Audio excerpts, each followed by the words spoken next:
please consider supporting the not-so-great Fawful's Minion on Patreon for just $1 a month. Link down in the description.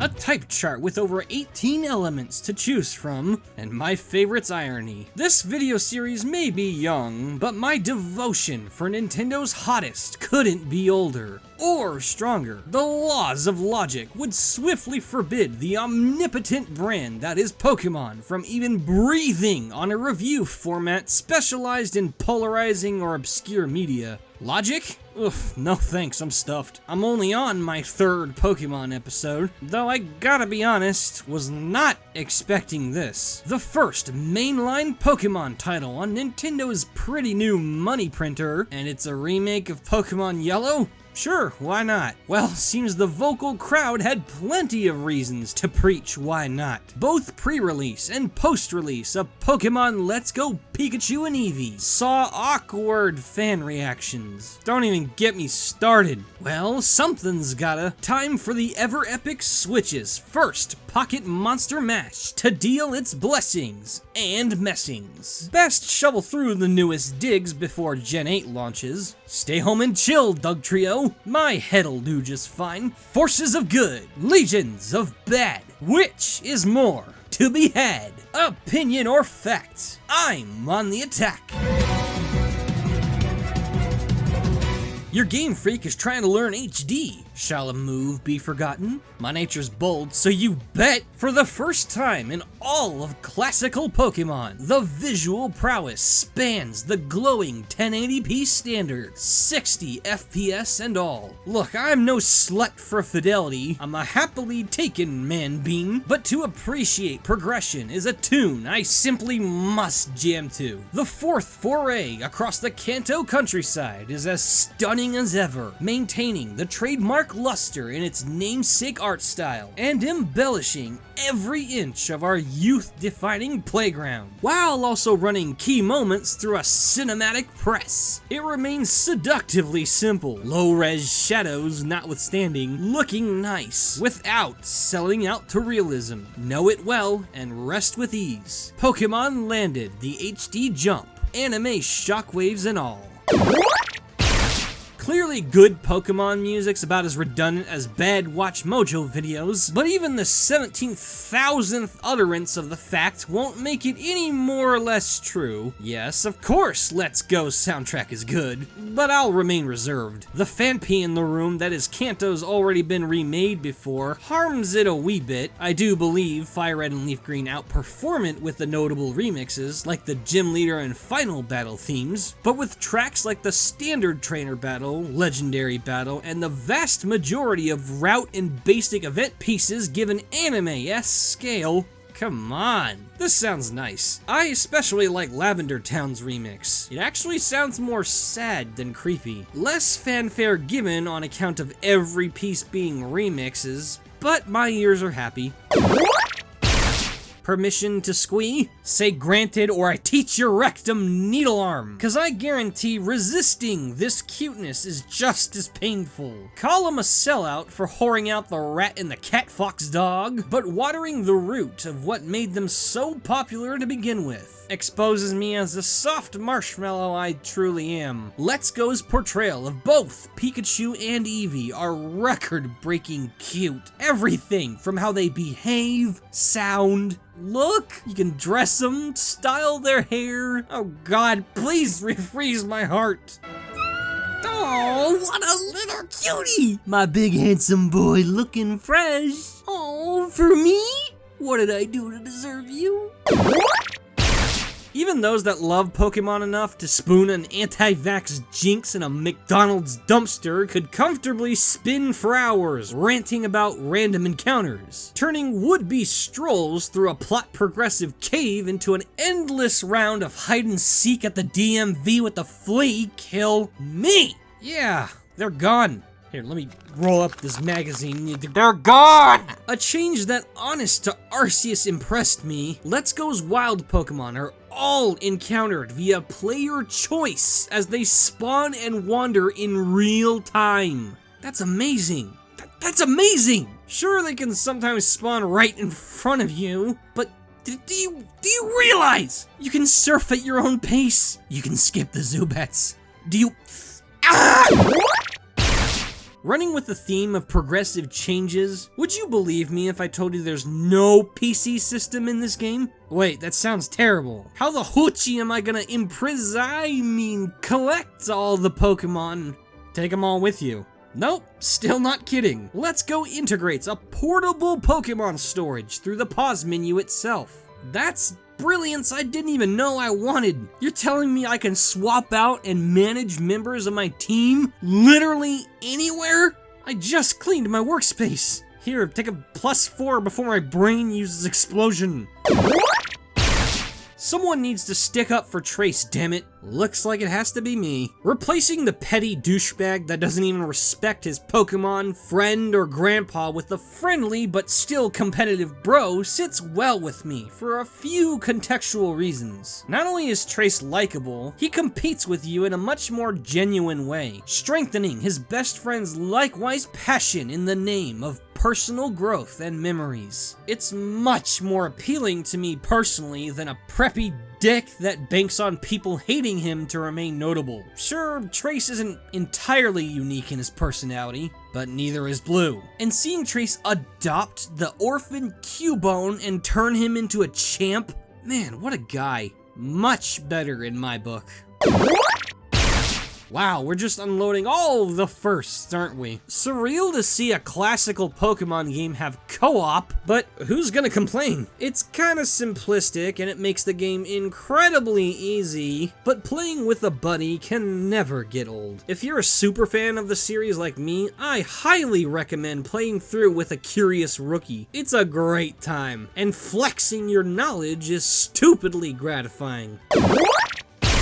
Let's talk about the difficulty. Regardless of where you ask, you're bound to surmise that it's interesting. While the candy system can absolutely wreck the level progression if you choose the grind wild catches, taking the low-key route of only catching team members and saying fuck you to the candy, like me, Let's Go is undeniably a bit harder than both Red and Blue and their first remakes. Not only are the standard trainer levels significantly more standardized, but certain move pool changes such as Muck learning Moonblast took even me off guard, and I swear to God the AI is smarter. I recall multiple accounts of certain trainers calling out my switches and protects, even stalling out my light screens and reflects. I was thoroughly shocked by the tighter difficulty of my anti-candy playthrough, yet it still allows you to breeze through it if you truly want to. Not bad, Let's Go.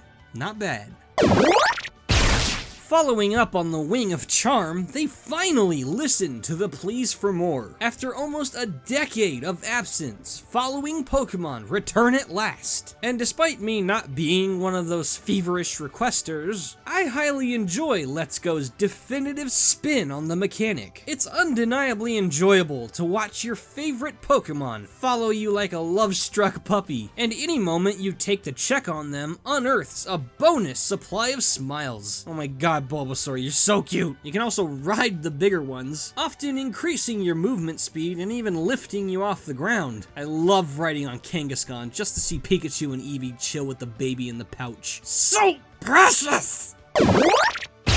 Secret techniques, baby! If Sun and Moon buried HMs deep in the ground, Let's Go built a carnival over the cemetery. Now all the world progressive actions are linked to the Pikachu or Eevee that never leaves your shoulder, meaning you have to deal with even less to carry out those mundane tasks.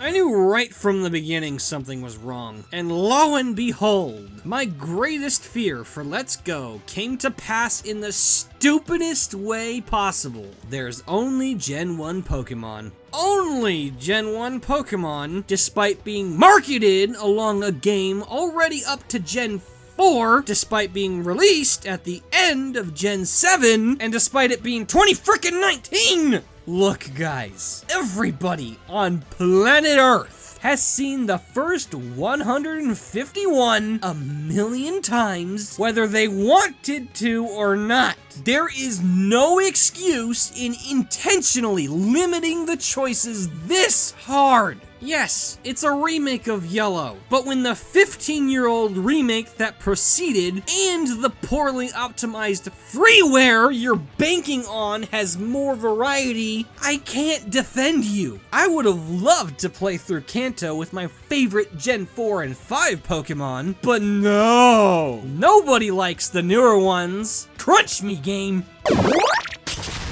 I swear this game's the second hour in preschool math. Yeah, Teach, we already learned subtraction in the womb. But no, just keep hammering it down, Masuda. I needed a spitball target. Look, shaving off 20 years to the Pokemon selection is bad enough. But did you have to take the mechanics with you too? So many design details from the modern system were intentionally gutted from this 2018 release. It's appalling. Z-moves, held items, abilities, breeding, eggs, a ton of moves. Gone. Not only is that horrible, they give no new alternatives. They just removed them. Presumably because none of that was in Gen 1. Yeah, neither were Nature's Berry, Special Attack, Special Defense, Player Customization, Megas, Double Battle, Shinies, Alolan Form, Steel, Dark, or Fairy types! You left them in. Just enough. Take this red +4, because that's all you can add.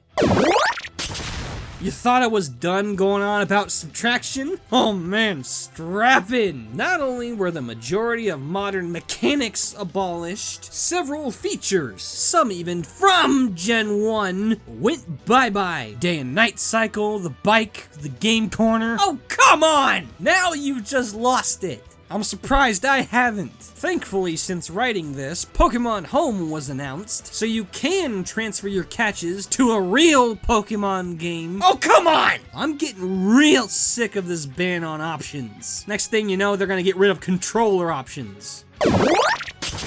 Of course! Okay, maybe some people don't care about newer Pokemon or mechanics. Whatever, but everybody cares about controller freedom. It's how you play, for pitif's sake. Limiting us to only the Joy-Cons is pretty gross, guys. I personally like them when used like an NES controller, but Let's Go's awkward vertical layout on the thing is stupid uncomfortable. And seeing how only basic gyro aiming is all the motion controls and handheld mode require, why can't the Pro Controller be used? My god, Ekans has a stronger leg to stand on. Think of the player!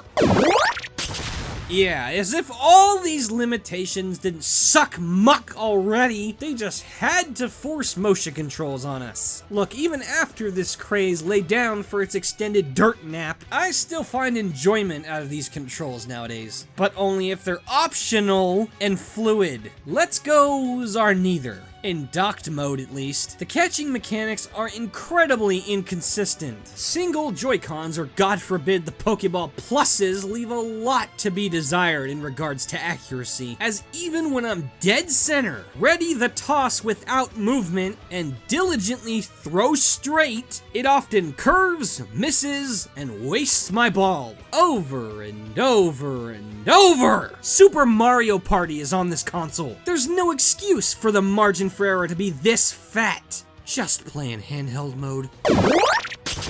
Wasn't this game supposed to have a lot of connectivity with Pokemon Go? Oops. Yeah, despite being marketed to fans of Go, it really doesn't have much connectivity. More or less acting as an extra candy supplier, a one-way storage system, and is currently the only way to get Meltan and Melmetal without their abilities. Ray! Not being able to send stored Pokemon back to Go was a terrible idea. You can't even access it till the 5th gym, and until Home and Sword and Shield release, the Pokemon just rot in this one game. Fantastic. I suppose it's a little nice to see Megas in this game, since that's a first for Kanto. But, oops, you gotta wait until the 8th gym to get them. I'm not even shocked anymore. You're right. I shouldn't have so much fun all at once. I could get cramps. Oh, Kanto, you never change. The land of stupid-ass roadblocks got another member to stack on the pile. The gyms themselves. Mr. Door Guy here always slaps dumb prerequisites on each gym, meaning you gotta prove yourself to get in. Answer some lame-brain kindergarten questions, show him a specific level of Pokemon, or in the case of Koga's gym, have enough Pokedex entries. Oops, don't have enough. Go get more. Smooch my gooch, Stripes. You have to buy a $50 Pokeball controller to get Mew. Yeah, a paywall for one Pokemon. Capitalism, I choose you! Final Tell O. Oh god. Oy, what a stalemate. In Game Freak's effort to try and learn HD, the genius playing made him forget the one move they've always ran. Extra Mile. Likewise, trying and succeeding to teach frustration to one that loves them beyond belief. Maybe that low base power shouldn't surprise anyone. To be clear, Pokemon Let's Go isn't a bad game. There are some honest-to-God leaps and advancements the core titles should kill to have. And with what they wanted to show, they really did do a good job. But they only wanted to prove that classical Pokemon can do HD. It can work on a console. Yeah. Good job. But Pokemon is more than good. I expect the best, because you are the best. Turning in such a bare Pokemon experience is shocking enough. But to do all of that on purpose is the worst kind of disappointing. Just like X and Y before them, Pokemon Let's Go marks a key transition that compromises the core quality. Only difference, X and Y still ended up ahead. They still retained their depth. They still tried to keep it in the blue. This did not. A lukewarm crowd panderer with a subtraction fetish that barely gets by on name alone. I had fun, but only because I adore Pokemon. It's a smart business move to inch the giant, new international market Pokemon Go lured in closer to the tried and true package. First-time newcomers, rejoice. It only gets better from here. But for my fellow veterans, Galar can't come sooner. As for the final stance, I have to leave that to you. For the first time in my life, I don't know where to lean on a Pokemon game. Majority rules, my friends. I did what I can. This has been Blester Mest, and I trust you, the best of the best, to know the rest. Thanks for watching, guys. Give it up for the high-tier patrons. Shade 2800, Jordan Osceola, Tubazo 1989, James Ward, Diamond Ice, Skellington 977, Mathtron 5000, Goldsbro TSG, Thomas Drury, Spark of Dusk 777, Cole the Renz Castle, Jerway, Sensei Spyro, Lucario Smash 246, God Falking Dammit, Alfredo Jones, Green Moonlight, Sephi 90, Green Dragon 53, Knightmare Steel 0Z, Jake Arenstom, Morgan Arvite, Squeegee Luigi, Baltazar Rodriguez, John the Pink, Renaku, Lord of Shadow, Cortamanch 437, Azazel The Undying, Cody Thomas, Stewie, Peter Sheppard, Solitaire Seamus, Roberto Del Fuego, Grandmaster Augustus, and Smash Mario Pro 2000. May we meet again!